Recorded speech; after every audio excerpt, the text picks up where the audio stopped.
Hi, my name is Maddie. Hi, my name is Denny. Hi, my name's Bree. Hi, my name's Michaela. Hi, my name's Grayson.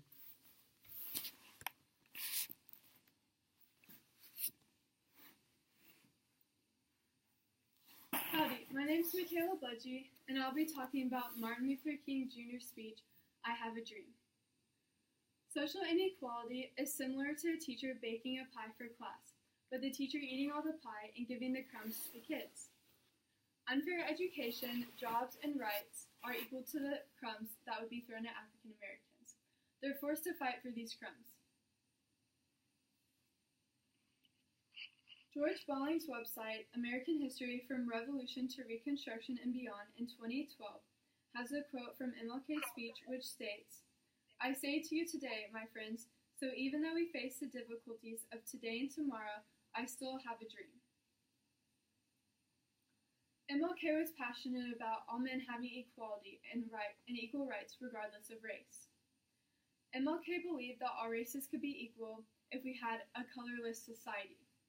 Martin Luther King Jr. helped advance the civil rights movement by his I Have a Dream speech and inspired people to fight for social equality. I will begin by overviewing MLK's early life experiences. MLK's early life experiences paved the way for his future. He was born in 1929 into a middle-class family and had a good education compared to other peers of his race. He noticed racism with his friends. When he had his white friends, he was separated from them and wasn't allowed to play with them when school started. In addition, he noticed that he was in separate buildings from them when school started. Martin Luther King was extremely intelligent and he graduated high school 2 years early. He became a minister at age 19 and later a pastor.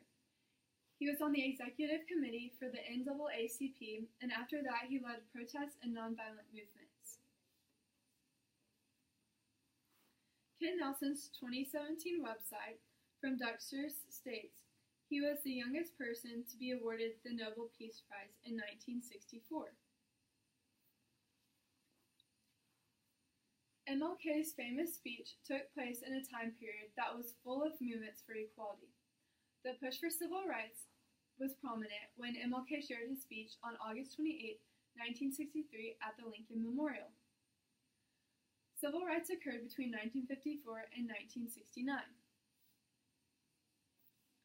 Jack Davis in 2014 on the Scholastic website stated the end goal of his movement was to secure for African Americans equal access to and opportunities for the basic privileges and rights of the U.S. citizen.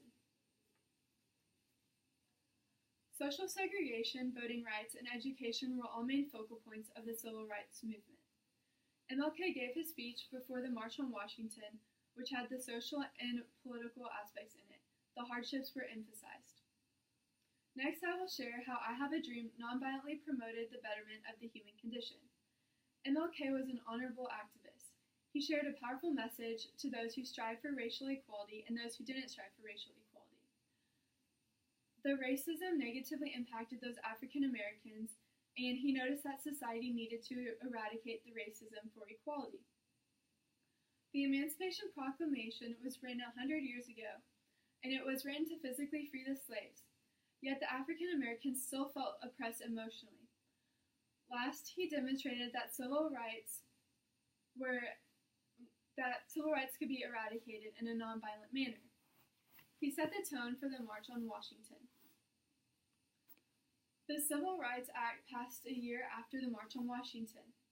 The government passed the laws that assured that we're getting rid of the racial discrimination because of this nonviolent protest. In closing, every word that MLK had in his speech was a powerful impact, especially because of his passion and knowledge about racism and promoting social equality. MLK was also an intelligent and strong individual who greatly advanced the civil rights movement by promoting the unjust actions in society through his speech. Through his speech, he noticed all of this and really emphasized all this. Although he was assassinated in 1968, he left a lasting legacy that inspired people to fight for what they believed in. George Balling's website also stated,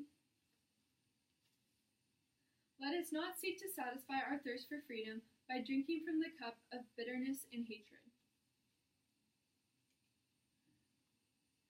Instead of utilizing his anger and frustration in a violent manner, he utilized his frustration and the social inequality and injustice to be a positive activist and have a positive activist attitude. All of this helped him promote this equality and get rid of racism. Thank you.